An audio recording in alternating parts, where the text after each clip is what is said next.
Yeah. What's up, Giants fans, Hub watchers, YouTube subscribers, Twitter and Instagram followers? It's your boy Noname back at again with another Giants video. And real quick, just wanted to say sorry for the sad, depressing tone that my last video had. But as the title said and as I said in the video, it was a very sad, depressing game to watch when you realize just how bad this Giants team is, and just you know, when you're a really big fan and you watch these games, sometimes they do affect you emotionally. You know what I'm guessing, like that's what it means to be a fan. It comes from the word fanatic, you know what I'm saying, where people devote a lot of time and emotion into these things, and it might seem crazy to some, but they are affected by it. I mean, we gotta remember, man, fan, fanatic, you know, the etymology of the word is there and whatnot. But just wanted to say sorry for the sad, depressing tone, because I went back and listened to it and I was like, Jesus, man, I sound dead. But at the same time, I can't even blame myself. For those of you that watched the game, you know what I'm talking about. For those of you who have been following this entire season, you know what I'm talking about. But if some of my reaction videos are like that, man, I'm not even going to try and change it, because I want to give you guys the most genuine reaction and the most genuine way I feel about these games and about the Giants in those moments. I want to give you guys the most genuine thing possible, and sometimes it's going to be sad and depressing. Now, hopefully this game is not going to be sad and depressing.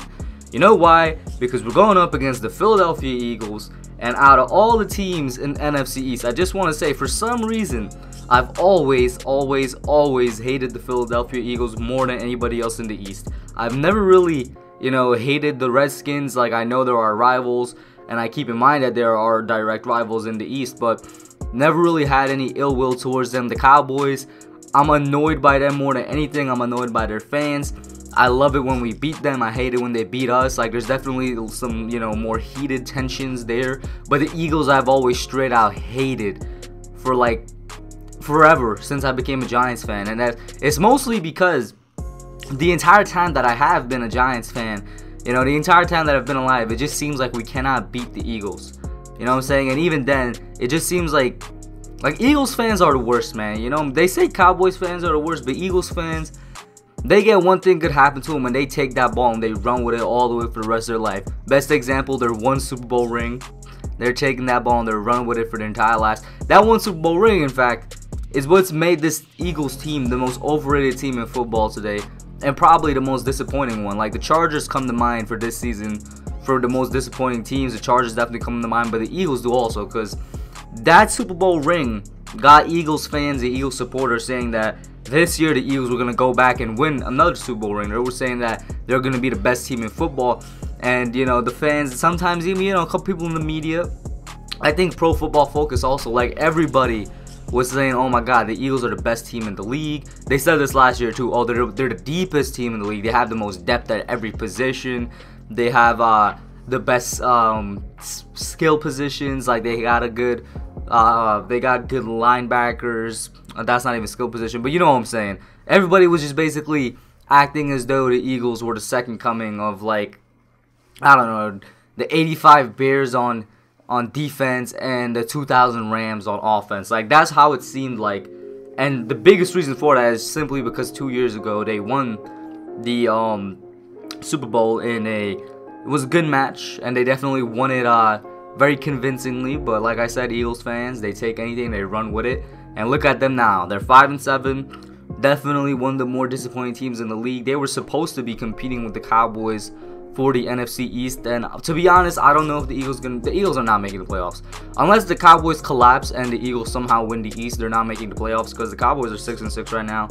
Eagles are 5-7, so they are just one game behind. But I just think that they're gonna be the second place in the East, and the East is so bad this year, and honestly for the past 3 years, it almost seems as though for as long as the Giants have been bad, the East itself as a division has been bad, and the winners to come out of it, well, they're not really that impressive.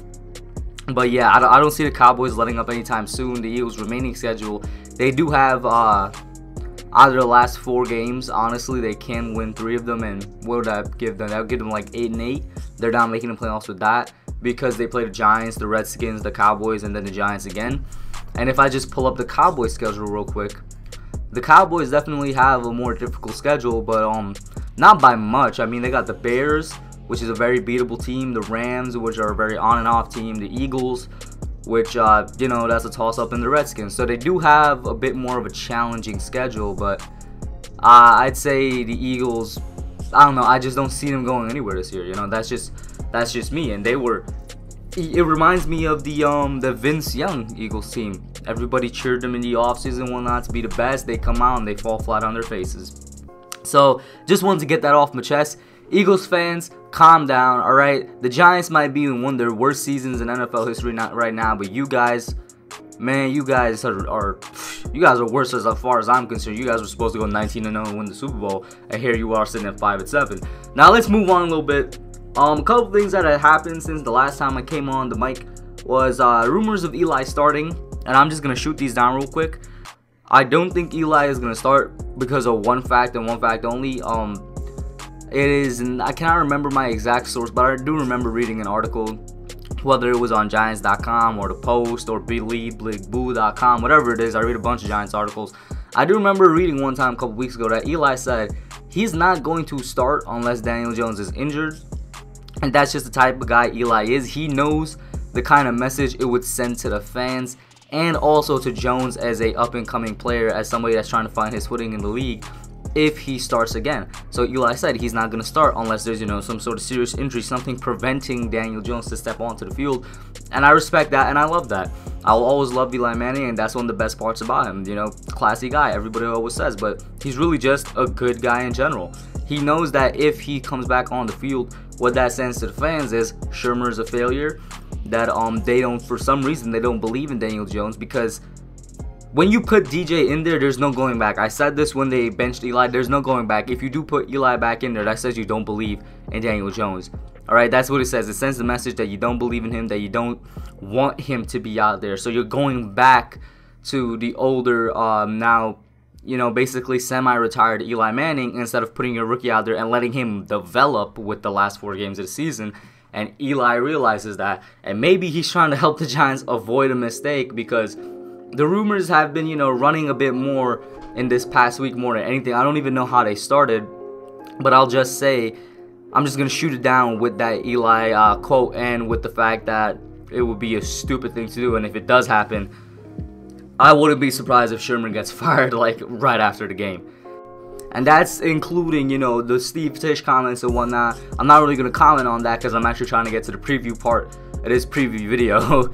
But, you know, Steve Tisch doesn't speak much, and the way he spoke kind of gives the message that there's going to be major changes coming, whether it's to the coaching staff or to the medical staff, because they haven't been doing a good job this year, or to Dave Gettleman and whatnot. And the message he just gives out makes it seem as though, well, some dude's going to get fired. So, Shermer, if you haven't felt like you've been on the hot seat before because basically all the fans have been clamoring for your job, well, you definitely are now, because the guy who doesn't speak much spoke. Anyway, on to the actual preview. Do I expect the Giants to win this game? Realistically speaking, no. Both because of history and because of how we've performed this year. History in the past 10 years or so show that for some reason the New York Giants cannot win a game in Lincoln Financial Field to save their life. Last year was their best chance, but Pat Shermer, in one of his best cases of ineptitude, forgot to run the ball in the second half when Saquon was dominating, and that's what allowed us to have a lead in the first half, and that allowed the Eagles to come back really quickly. Our defense collapsed, and then the offense couldn't function, you know, in a more fast-paced environment to catch up, and we lost. So, history shows, yo, this ain't it, chief. That, like, we cannot win in Lincoln Financial Field. It's almost like a curse or something. But also, the Eagles, as bad as they are and as disappointing as they are still a step above the New York Giants right now in terms of their performance and coaching and preparation and all that. They definitely have a better defense than us. The wide receiving core is definitely up for debate. I never thought that they had a particularly good one, but they do have nice depth there. Compared to us, you could toss that up. Quarterbacking standpoint, I really want to say at this point, Daniel Jones is better than Carson Wentz. But I'm not going to say that because DJ is still a rookie. You know, he's still a rookie. And all things considered, I will give the edge to non-rookies versus rookies. I believe I said this in an earlier preview video before. I can't remember what matchup, but in like the first quarter of the season I said this. I'll give the matchups to veterans over rookies because a rookie year could be a fluke for all we know. It could be they could perform terribly and then it's a fluke, or they could perform really good and it could be a fluke. You know what I'm saying? I'm just putting that out there. So for now, I'm gonna give Carson Wentz the edge. Next year, though, don't expect the same thing because Wentz has looked terrible and he's definitely overrated and overpaid. It looks like he's been the biggest fluke after his injury. Maybe the injury was more serious than we thought. Who knows? Offensive line-wise, give it to the Eagles. The Giants' offensive line, for the life of them, cannot find anything in their hearts to do anything right.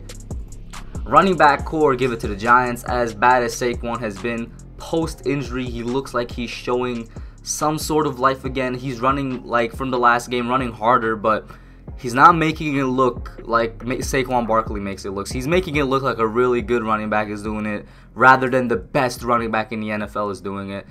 I still want him to sit, and I still want him to really just rest the remaining games of the season. That's not going to happen, but give the running back group to the Giants.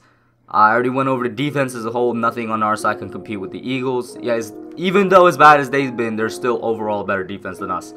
So do I think they could win? Once again, do I think the Giants can win? No. Would I like them to win? Yeah. And yeah, I've been on the tank train, but my hate for the Eagles is stronger than my appreciation and my understanding for the needs of the tank. I would love to beat the Eagles in their home. I would love to make their fans cry even more than they have this season.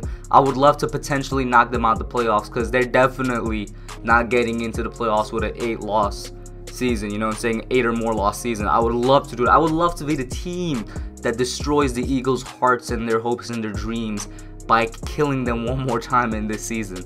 Whether it's at home or whether it's at their, their place, Lincoln Financial Field. I would love for that to happen. Don't mistake it, guys. I've said more and more. My support of the tank is because of my understanding of the silver lining that's there. But I'm still a very big Giants fan. I would still love to see the Eagles crash and burn and fall down, alright? But that's what I got for y'all today. Let me know what you all think. Do you think my hate for the Eagles is a little too strong, or is it just the right amount? Put it down in the comments below. I love chatting with y'all. Like, share, subscribe. It helps me out a lot. Let's grow this channel, guys. Let's get it up, man. Let's get to 400 subscribers. That's my goal for by the end of February. Let's get to 400 subscribers. Alright, I'm out. Alright, guys. Thanks for watching. Put your comments down below. Make sure you smash that like button, subscribe, and turn on post notifications. Until next time, I'm out.